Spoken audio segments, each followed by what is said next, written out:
Ear signs, tignan po natin kung ano ang mensahe para sa'yo ngayong araw. Keep in mind po na ito ay general reading lamang, so hindi po lahat ay makaka-relate, so be open-minded. Sa mga hindi pa po nakasubscribe dito sa ating channel, please subscribe na po kayo and palike na din po ng ating video. At sa mga nice pong mag-avail ng ating private readings, Lucky Stones and Amulet, makikita nyo po yung link sa description box below, Tarot Intentions by Aliana Reyes. Okay, tignan po natin kung ano ang mensahe para sa'yo. Spirit guide, ano po ang mensahe natin for air signs. Okay, I'm open to receive any messages, please. Spirit guide, pasensya na po kayo if may naririnig kayong tahol kung naririnig nyo man. We have curse, hex, witchcraft, and negative mind. Ayan. So, meron ba nagka-curse sa inyo? Ayan, medyo may mabigat pa na energy kayong nararamdaman ngayon. Air signs. So, tingnan natin ano pa ang mensahe. We have clarity. Ayun nga po, makikita ninyo kung ano ba yung intention sa inyo ng isang tao. Could be a friend, could be a lover, could be a family member. Ayan, malalaman nyo. Meron kayong matutuklasan dito. May papasok sa isipan ninyo kung sino yung nag-ano sa inyo, nag-hex sa inyo. Oo. Shallow. Napakababaw lang ng dahilan kung bakit ka kina-curse ng tao na ito. Maring meron lang kayong hindi pagkakaunawaan. Hay nako. Basta, yung taong to is maaring meron lang kayong, yun nga, pinag-usapan na di kayo nagkaintindihan, tapos ayan, hinex ka na niya. Alam mo yung nagko-curse siya sa hangin, nagpapalipad hangin siya. Yun yung ginagawa ng taong to. Kung ano-ano yung sinasabi niya sa'yo. So, you should protect yourself. So, ayan, from time to time, mag-ano kayo, salt water bath kayo. Tignan natin kung ano pa yung mensahe para sa'yo. Spirit guide, ano pa po ang mensahe natin for air signs, Gemini, Libra, and Aquarius. Napakaano lang kasi, ang simple lang nung pinag-usapan nyo, hindi lang kayo nagkaintindihan, ganito na yung reaction ng taong to. So, medyo nakakatakot yung taong to. Kaya lang kasi syempre lahat naman ang ginagawa natin, positive or negative, is may balik naman kasi yan sa atin. So, yun, protect nyo lang yung sarili ninyo and hintayin nyo na lang na makarma yung taong to. We have that card. Okay. This person wants your, kung ano man yung mga mayroon kang magaganda ngayon, pwedeng death talaga, baka pinapahirapan kayo ng taong to. Pero meron din po dito, gusto niyang makuha yung mga bagay na mayroon ka. Kaya kino-curse ka niya. Ganyan. So, baka nakikita niya, maunlad yung buhay mo ngayon, air signs, pasensya na kaya. Yan yung lumalabas kasi sa reading natin. So, you should protect your energy. You should protect yourself talaga. What is clarity? We have ancient wisdom. So, ayan po.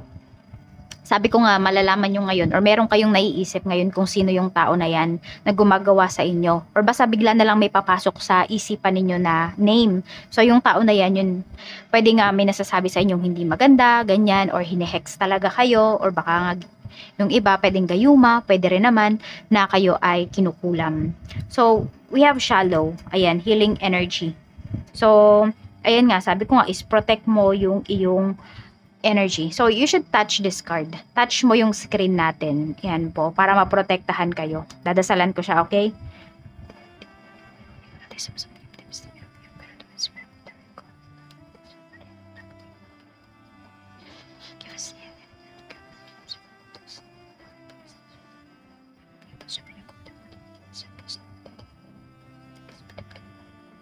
Okay, this card is now, ayan, transfer natin yung energy para sa'yo.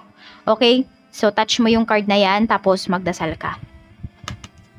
Okay, para maprotektahan ka ngayong araw na ito. Kasi, meron talagang nag-hex sa'yo dito. Yung ba sa inyo sumasakit yung ulo ninyo? Parang biglang bumigat yung energy ninyo. Tignan natin, okay? So, okay na. Let's proceed na. Tignan natin, ano pa yung energy para sa'yo. Medyo mabigat yung energy or yung reading mo ngayon. Tignan natin, Spirit Guide, ano pa po yung mensahe natin. Okay, your signs, Gemini, Libra, Aquarius, we have forgiveness heals. Okay, so mukhang mapapatawad mo naman yung taong to. Or kung meron ka man nagawa sa taong to na hindi mo sinasadya. So, pwedeng na-offend mo siya, ganyan. So, basahin natin yung nasa likod. Forgive others and yourself. Let go of the old story. Release any guilt and blame. Everyone is doing the best they can. This includes you. Kickstart the healing process by surrendering all the judgment and hurt. Your health and happiness will thank you. Ayan, so ayan na, naprotektahan na natin yung iyong sarili, naprotektahan na air signs. Tignan natin kung ano pa yung mensahe para sa'yo. So, okay, kung ano man yung ginawa sa'yo or ginagawa sa'yo ng taong to ay babalik na yan sa kanya. Marirealize niya kung ano yung ginagawa niya sa'yo kasi kung may nararamdaman ka talagang kakaiba ay siya naman yung makakaramdam nun. So, tignan natin kung ano pa yung mensahe para sa'yo. Spirit guide, ano pa po ang mensahe natin for air signs? I don't usually do that, but mukhang mabigat talaga yung ano. Alam mo yun, kasi napaka-simple lang ng pinag-awayan ninyo or, you know, pinag-usapan nyo ng taong to, tapos ganyan yung reaction niya. Tignan natin, ano pa po yung mensahe para sa'yo. What is curse and what is death? We have Page of Swords. So, ini-stock ka ng taong to. So, meron nga dito, naiinggit lang talaga sa'yo. Pwedeng wala kayong ugnayan ng taong to, pwedeng wala kayong usapan, di man lang kayo nag-usap, ganyan. Or kung nag-usap man kayo, pwedeng sa chat lang kayo nagkausap ng taong to.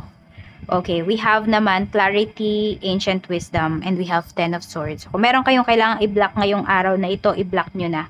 Kasi parang hindi kayo titigilan ng tao na yan. Kaya din, i-private nyo yung mga photos ninyo sa internet. Oo. What is shallow and healing energy? We have 7 of Pentacles. Yung iba nga sa inyo, sa health po yung tinatarget sa inyo nung tao na to. Sorry, yan talaga yung lumalabas sa reading natin. Kaya yan yung sinasabi ko sa inyo. Kaya you should protect your energy. Okay? You should protect yourself. Ayan ha, yung card natin na to, ibalik nyo na lang. Okay? So, pwedeng pwede nyo namang ulitin yung reading natin na to or yung sa part na yun. Okay? So, pwedeng everyday nyo yung gawin hanggang sa you feel better na. Tignan natin kung ano pa yung mensahe para sa'yo. Spirit guide, mensahe pa po natin kay air signs.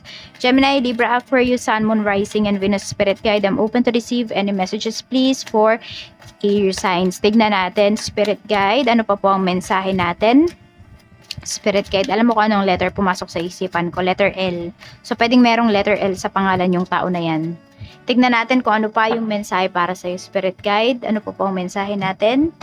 Okay, Spirit guide. We have 8 of Cups para ito sa iyong mga katrabaho. Yan, sa mga co-workers mo to. So, parang meron dito, mag-ano ba yun? Yung ano ba yun, di ba? Undertime, ayun, may mag-undertime ngayong araw na ito sa mga co-workers mo. Tignan natin ambience, we have Wheel of Fortune, ayan. So, meron dito mag-undertime kasi tataya yata sa loto. So, feeling niya siguro sobrang lucky niya ngayong araw na ito. So, ayan, na maganda po yung energy pagdating dito sa inyong trabaho, napaka-smooth lamang. Tapos, parang feeling mo is basta napakagaan ng energy. Ayan, so feeling mo ito yung safe place mo, yung iba sa inyo, air signs. Tignan natin yung energy mo. 2 of Pentacles, ayan, parang nag-ano pa nga yung iba sa inyo kung uuwi na ba kayo or tatapusin nyo ba yung trabaho ninyo, ganito, ganyan. Oo. So, ayan, tignan natin. Kasi ito, balancing. Okay, so baka inaayos nyo na yung schedule ninyo for tomorrow. Ganun. Parang bago kayo umuwi, inaayos nyo na yung mga schedules ninyo. Tignan natin, pagdating naman po sa negosyo, kung meron kayo negosyo, we have King of Pentacles. Napakaganda ng sales ninyo dito. Ayan po, ang taas-taas ng sales ninyo ngayon. Air signs. Mga staffs mo, Knight of Wands, so ganado din kumilos yung mga staffs mo, wala kang marereklamo sa kanila ngayong araw na ito. As in, napaka smooth nilang kumilos at napakagaan ng mga ginagawa po nila. Walang reklamo. 9 of Wands. Ito, madaming mag-uunahan sa mga products mo ngayong araw. Ayun yung pinapakita with this 9 of Wands. Mukhang may mag-aaway pa nga air signs. Kaya tignan mo talaga kung sino ba yung unang nagpa-reserve, ganyan. Para kung anino mo ba talaga ibibigay yung product. Kasi baka may mag-unahan dito. Tignan po natin pagdating sa pera. We have 9 of Cups. We have 7 of Wands. Napakaganda rin ng energy pagdating sa pera mo. Ayan o. Kasi 9 of Cups natin is, maganda yung pera mo. Tapos iniingatan mo pa siya. So, kaya naman talaga, yung iba sa inyo, air signs, hindi kayo mauubusan ng pera dito. I mean, kasi alam nyo kung saan nyo ginagastos yung pera ninyo at saan nyo dadalhin eh. Ayan, alam nyo din kung saan nyo ba talaga siya gagastusin. Kaya wala kayong magiging problema dito ngayong araw in terms of finances. Maganda yung pera ninyo. So, claim nyo na yung positive energy na yan. Siguro nga kaya may mga naiinggit sa inyo dito. Tignan natin sa love life para po sa mga single, we have 6 of Wands. Marami din nagkakagusto sa inyo dito, air signs. Kahit kayo po ay single, no? ayan no, madaming tumitingin sa inyo. So, baka nga madami talagang nag-i-stalk sa inyo dito, kaya mag-iingat kayo. Kasi hindi lang nagkakagusto sa inyo yung tumitingin sa profile ninyo, pati yung mga naiinggit sa inyo. Ayan. Meron din ako nakikita dito, may jowa na, pero tumitingin pa sa profile mo. So, baka ex niya, ang gumagawa, ay hindi ex, yung jowa niya, yung karelasyon ng tao na tumitingin na yun yung gumagawa sa'yo nito. Baka pinagseselosan ka na. Kung mahirap mapagselosan yung wala ka namang kaalam-alam, di ba? Wala ka namang ginagawa. What is, naman, pagdating sa mga in a relationship, we have justice. Ayan naman po, oh. So, ito naman, kung meron kayong problema, maayos naman siya ngayong araw, mapapag-usapan naman po siya, magiging fair naman kayo sa isa't isa, papakinggan ninyo yung suggestion at papakinggan ninyo yung dahilan ba ng bawat isa dito. So, maganda yan, hindi lang kayo yung nag-uusap, na tututo din kayo ditong makinig sa isa't isa. Ayan o, magiging honest sa'yo yung person mo. Tignan natin kung ano po yung mensahe para sa'yo, para sa mga married natin. We have Queen of Swords. Ayan. So, ito naman, pwedeng nagagalit kayo dito or nagtatampo ba kayo sa person ninyo, sa asawa po ninyo. Parang iniisip mo kasi wala na siyang time sa'yo. Ayan o, mukhang meron siyang pinagkakaabalahan or even hindi lang asawa mo, pati yung mga tao sa paligid mo, pati yung mga anak mo, ear signs, ganyan, feeling mo wala na silang time sa'yo, parang hindi ka na ba nila napapansin, parang may kanya-kanya silang buhay, yun yung nararamdaman mo ngayong araw na ito. So, ayan o, Five of Swords, tas ito, meron kayong usapan, pwedeng hindi makakasipot, ganun, parang inindyan ka, ayan, parang pinaasa yung iba sa inyo, kaya nagagalit kayo dito ngayon, kaya cold, pwedeng hindi naman kayo to, pwedeng yung asawa nyo, cold siya ngayon sa inyo. So, ito po yung mga lucky numbers natin. We have number 20, 34, and number 8. Maraming salamat po, ear signs. Ingat kayo always and more blessings to come. At, na-ex nyo na ba?